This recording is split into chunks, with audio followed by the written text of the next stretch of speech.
La radio cubana, un sistema de emisoras al servicio de la comunicación. Sonido para ver.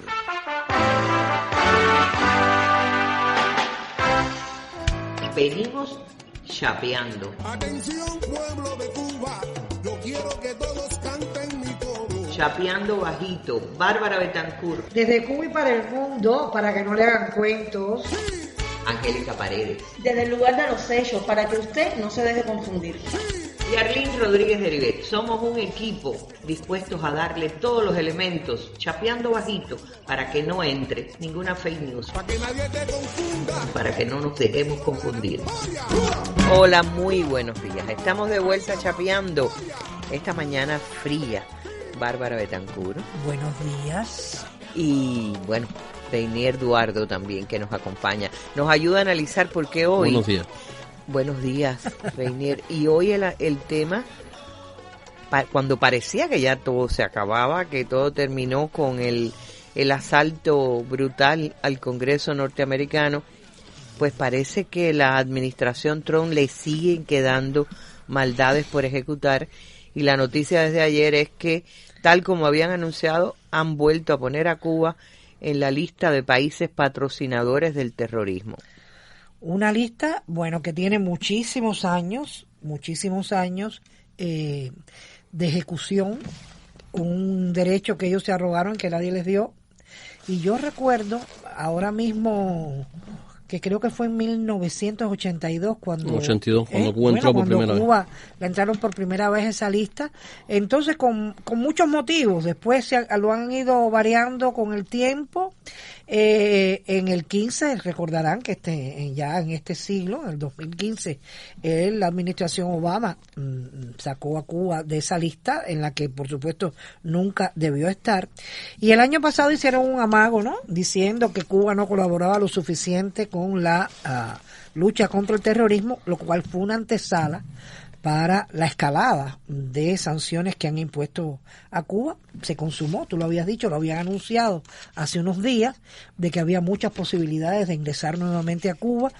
Hubo además reacción internacional, muchísimas personalidades se han pronunciado en contra, pero bueno, no se caracteriza precisamente esta administración estadounidense por escuchar a otros. Alguna gente se puede estar preguntando, pero esta gente no iba a hablar de fake news. Esto no es una fake news, esto es una verdad. Es decir, la han puesto. Pero yo creo que es importante porque se basa en hechos falsos. Claro, lo que es la fake news son todos los argumentos que han utilizado a lo largo de la historia. Que la están multiplicando, Reinier. Es así, desde que Cuba se incluyó en esta lista en el año 1982 con la administración Reagan, una de las administraciones más, hasta ese momento, porque después agresiva. Hemos visto que las han ido superando. Vino la de Bush, que todos creíamos que la de Bush era insuperable, vino la de Trump, y ahora todos creíamos que la de Trump es insuperable. Si hay algo peor que Trump, es para realmente asustarse. Hay una cosa peor que Trump, Pompeo. Sí. Ajá. La misma cosa. Ay, Pompeo. Vamos a no rimar, ¿eh? Y entonces nada, los argumentos. Los argumentos siempre han sido argumentos falsos, argumentos sin ningún tipo de sustento, argumentos que se montan en campaña realmente contra Cuba.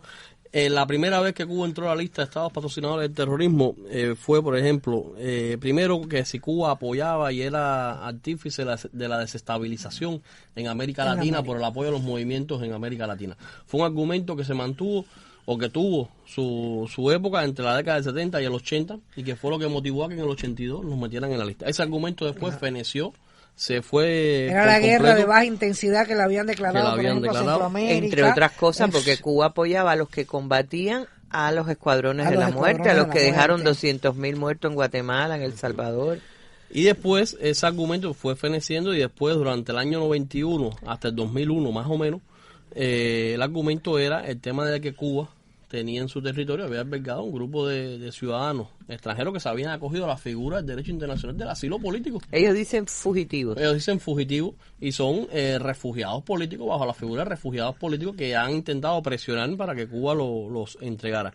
En un discurso totalmente de doble moral. porque si alguien ha acogido a terroristas en su territorio, terroristas confesos de actividades contra Cuba, famosos, ha sido el gobierno de los Estados Unidos. Incluso violando sus propias legislaciones y sus propias decisiones judiciales cuando fueron declarados. Yo me acuerdo Orlando Bosch, enemigo público número 1, y allá fue Liliana Ross. Tienen a salir a que se lo levantaran. Ahí a que le quitaran esa categoría para que muriera plácidamente. Orlando Bosch, que lo dijo, estamos en una guerra, y con eso fue que justificó el derribo de un avión civil de Cubana de Aviación, que murieron 33 personas a bordo. Luis Posada Carril, que murió impunemente en los Estados Unidos, sin que ninguna corte federal en los Estados Unidos lo incriminara por todos los delitos, que además reconoció que la CIA, la Agencia Central de Inteligencia del Gobierno de los Estados Unidos, estaba detrás de todos esos golpes. Atención, pueblo de Cuba. Desde Cuba y para el mundo, para que no le hagan cuentos. Para que nadie te confunda. ¡Oya! Babi, tú podrás recordarte porque Reinier es muy joven, pero tú podrás recordar aquel año 98, que cumbre iberoamericana en Portugal, cuando a Fidel lo interrogan sobre la detención de los 5 en Estados Unidos. Estado de necesidad, absolutamente. Y él reivindicó el derecho de Cuba. No, pero que él dice, yo quiero saber cómo el país más espiador del mundo acusa al país más espiado de ser espía. Pues es un símil exactamente. Y ahora es igual, el país más más violador de los derechos, el que ha exportado el terrorismo hacia otras regiones y del el que mundo. lo ha tenido incluso dentro de su frontera, porque cuando tú empiezas a repasar los acontecimientos, no hay otro país que haya sufrido más actos terroristas vinculados con Cuba dentro de su territorio que el propio Estados Unidos. Pero ahora mismo, hoy por hoy, para no ir muy lejos, bueno, tenemos todo el mundo tiene en mente lo acontecido en el Congreso hace unos días. Pues hace como 15 días, o un poquito más quizás, Seguridad Nacional de Estados Unidos dijo que el verdadero peligro terrorista que sufría Estados Unidos eran de esos que los vimos actuando como hordas fascinerosas, asaltando el símbolo de la según democracia. Ellos, la más acabada democracia que hay en el mundo, y están ahí, lo tienen en casa. Por ahí lo están circulando un video donde se ve nada más y nada menos que a los servidores, al personal que trabaja de guardia o de limpieza en la Casa Blanca, en el Capitolio, todos negros limpiando la basura y la destrucción que dejaron los supremacistas blancos. Sí, mira, Arlene, porque este contexto no vuelve a estar en centro de hipocresía del gobierno de los Estados Unidos. Yo quisiera que, si habría que emplazarlos así, a que los personeros de esa administración, a que Pompeo, que es el principal promotor de esta nueva inclusión de Cuba en la lista de estados patrocinadores del terrorismo, porque así se lo dan diferentes legislaciones norteamericanas, esa facultad de inclusión, explicara qué hacen los Estados Unidos con un personaje como la mal llamada Yamila, hija de Maceo, que todos vimos hace unos días en la televisión nacional, diciendo que en Cuba tenían que morir 1 millón de cubanos para salvar a 11 millones de cubanos. ¿Eso no es terrorismo? Absolutamente.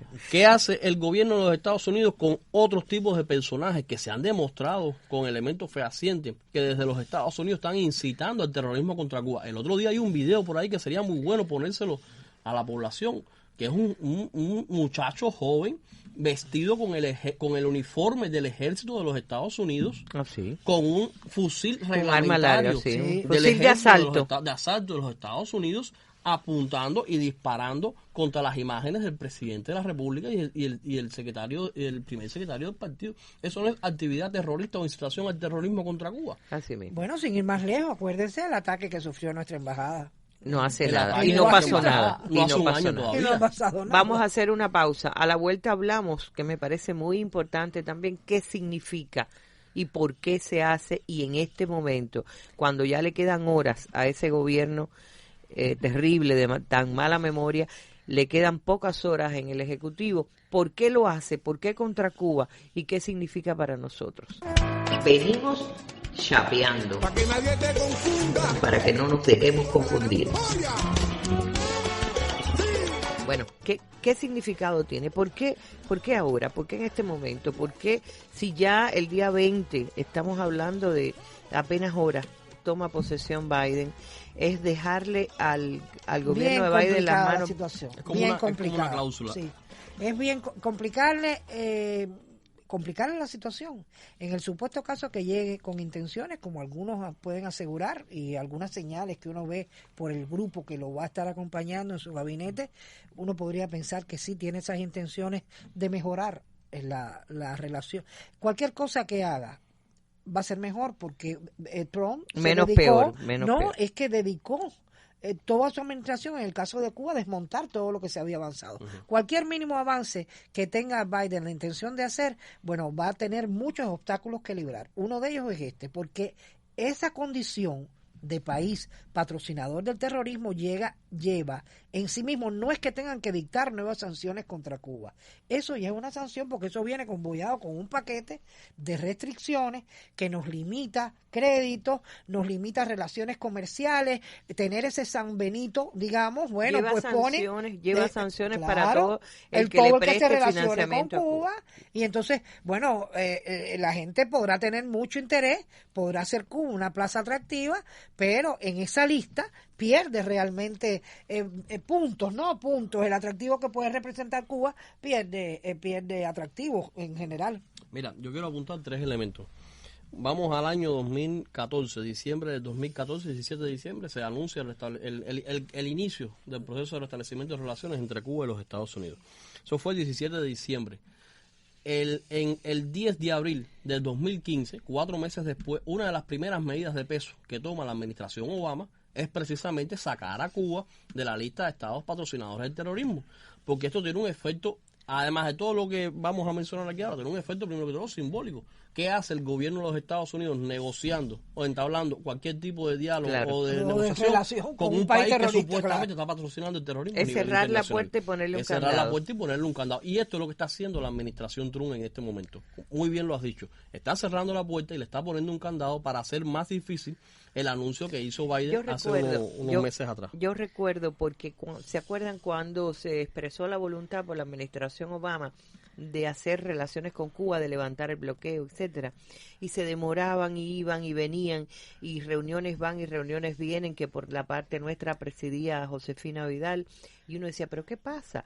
Y un día nos explicaron, bueno, hay cosas como que hayan incluido a Cuba en la lista de estados patrocinadores del terrorismo, con lo cual no se puede dar un paso en determinadas áreas. Eso que explicaba Babi, que explicabas tú también. Es decir, es cerrar los caminos, hacer más engorroso cualquier tipo de acercamiento y darle justificación a las fuerzas que dentro de la nueva administración podrían estar también. Además, eso viene condicionando, claro. Por ejemplo, por lo inmediato la administración Biden la va a tener un poco más difícil cualquier acción con respecto a Cuba, y van a ser cuestiones a lo mejor muy discretas. Mira, las sanciones que contempla ser parte de esta lista infame de estados patrocinadores del terrorismo vienen por un conjunto de legislaciones, de leyes federales de los Estados Unidos, nunca menos de 5 leyes federales de los Estados Unidos que en diferentes acápites articulados de estas leyes hacen referencia a que el país que esté en la lista de estados patrocinadores del terrorismo no puede hacer esto.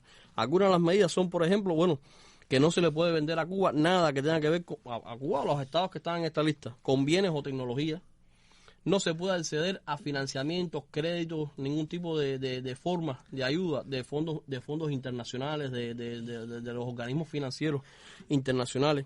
Tiene una cláusula, violando todo el derecho internacional, de que le quita la inmunidad a los estados que son miembros, o a los estados que son parte, vamos a decirlo bien, de esta lista. Le quita la inmunidad internacional de que cualquier ciudadano norteamericano demande a ese estado, se le pueden quitar toda una serie de derechos y de cuestiones reconocidas internacionalmente ese estado. Voy al ejemplo de los fondos que le han congelado a Cuba bajo este precepto. Fondos millonarios de Cuba que han sido congelados bajo supuestas denuncias de ciudadanos americanos de que Cuba ha promovido acciones terroristas en determinados contextos. Han congelado fondos millonarios de Cuba para dárselo a esas personas. No, y es terrible porque también justifica actos de agresión brutales, y estoy hablando, recordemos, Afganistán, recordemos Irak, recordemos incluso más recientemente en Irán se tomaron la atribución de asesinar a un líder iraní. Selectivamente. Has dicho 3 países que formaban parte de la lista de estados patrocinadores. Bueno, Irak Lo formaba hasta el 2003 Ya, cuando lo exacto, invadieron. exacto. Libia formaba parte de la lista también hasta que lo invadieron. Una vez que ellos instalaron ahí a sus terroristas o controlaron a sus terroristas, ya no están en la lista. No, le han empezado a bajar gradualmente. No fue de golpe y porrazo, porque Claro, todavía había algunas cosas que ellos decían que tenían pendientes que resolver. Pero lo que quiero llamar la atención es que esta sanción o este conjunto de sanciones que acompaña a la declaración de un país como patrocinador del terrorismo viene siempre acompañada de otras sanciones ya anteriormente establecidas, porque además Estados Unidos, que tiene vicio de preparar listas contra todo el mundo y nunca se incluye, curiosamente, nunca se incluye a sí mismo, bueno, está la lista de los países que que violan los derechos humanos, que es otra de las aristas, Sí, sí. y son temas, tú hablabas de todas las agresiones que se han hecho en nombre del terrorismo, de todas las guerras que se han desatado, pero también en nombre de los derechos humanos, en nombre de todos los elementos de la vida política de un país que Estados Unidos tiende a manipular y a desacreditar si ese país no sigue los dictados de Washington. Fíjate quiénes están en la lista. Sí. Siria, Irán, Corea del Norte. Pero así mismo sucede cuando tú ibas a un organismo de derechos humanos, a la antigua comisión, que tuve tantas veces la posibilidad de asistir, como ha pasado incluso ahora en el Consejo, que ha habido más forcejeo, se le ha cerrado más el camino al extremo de irse ellos del Consejo de Estados Unidos, pero era así. Tú nunca viste sentado en el banquillo de los acusados a ningún país del norte rico y desarrollado, no. Siempre estaban los países del sur y sobre todo aquellos que tenían una posición de mucha defensa de su dignidad. Es insultante. Yo cuando veo, por ejemplo, el nombre de Siria hace mucho tiempo, un país que conocí, un país pacífico entre los más pacíficos, tranquilo, de convivencia de religiones múltiples, de políticas múltiples, con multipartidismo incluso. Ese país, ¿quién le sembró a los terroristas del Daesh? Estados Unidos. Mira, Lynn, hay una declaración que yo quiero un minutico para leerla nada más, que es una declaración que dio hace muchos años Richard Nuncio, ex asesor especial de Bill Clinton para Cuba, para tema Cuba específico. Fíjate que es el asesor de Clinton para Cuba, sobre el tema de la lista de estados patrocinadores del terrorismo y la pertenencia de Cuba en aquel momento a esa lista. Nuncio decía: francamente yo no conozco a nadie dentro o fuera del gobierno de los Estados Unidos que cree en público o que cree en privado que Cuba pertenezca a esa lista. Las personas que lo defienden saben que es un cálculo político, porque mantiene en cierta medida feliz a los votantes de la Florida. Y de esto se trata todo. Todo esto es una lista con un fin totalmente político, manipulado, sesgado, que responde a esta claque de votantes y de entorpecer también este eventual camino hacia el establecimiento de relaciones. Haber incorporado a Cuba en este minuto a la lista de estados patrocinadores del terrorismo sin ninguna sola razón real equivale a asaltar el Congreso de los Estados Unidos por esa claque. Claro. Yo lo veo igualito. Es un acto, tratar de aterrorizar, de hacer sentir al cubano con más temor hacia el futuro, porque vendrán nuevas sanciones, porque será difícil que nos levanten todas. Claro, cerrar la puerta y poner el candado es esto, es acentuar aún más la desesperanza, es acentuar aún más los efectos del bloqueo que hay sobre Cuba en este minuto y de poder tratar de estirar eso. Lo mismo diseñado en aquel memorándum, Lo mismo diseñado en aquel memorándum. Enajenar al pueblo de Cuba de su gobierno, que la desesperación cundiera.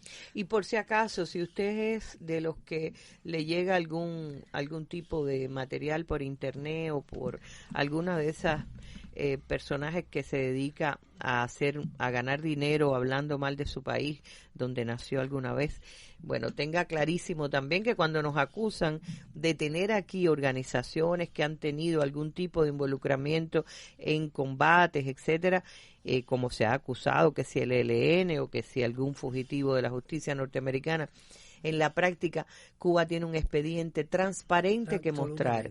Las pláticas o las negociaciones, los diálogos por la paz en Colombia, los auspició Naciones Unidas, lo auspiciaron diversos países y Cuba lo único que fue sede, lo sigue siendo sede a todo lo que sea posibilidad de diálogo, como le corresponde en un país donde se decretó América Latina zona de paz. ¿Cómo no? Además, toda la actuación que ha mantenido Cuba en ese entorno está muy apegada a los protocolos que Pero existen además, sobre la materia.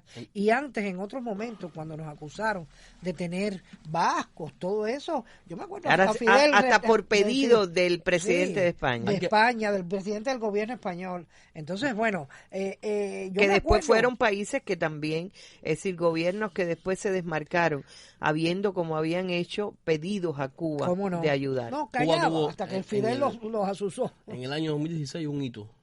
Bueno, la firma, la concreción de los acuerdos de paz de Colombia, aquí en La Habana, y lo otro, el encuentro en La Habana entre el Papa Francisco y el Kirill de la Iglesia Ortodoxa Rusa.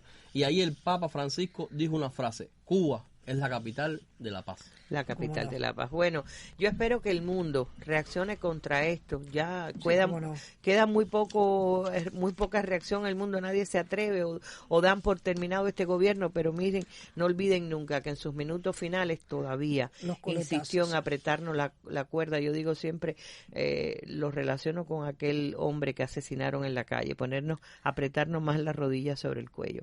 Gracias a los dos. Los Gracias a invito ti. a volver el jueves, pero para hablar de temas nacionales. Vamos a hablar de las personas más vulnerables y de lo que hay como protección para ellos en esta nueva etapa de la tarea de ordenamiento. Bueno, pues, ¿cómo no? Quedan citados Reinier Duardo y Bárbara Betancourt. Yo soy Arlene Rodríguez de Rivete. El jueves tenemos cita a las 7:10 de la mañana, chapeando. Buenos días. ¡Cultura!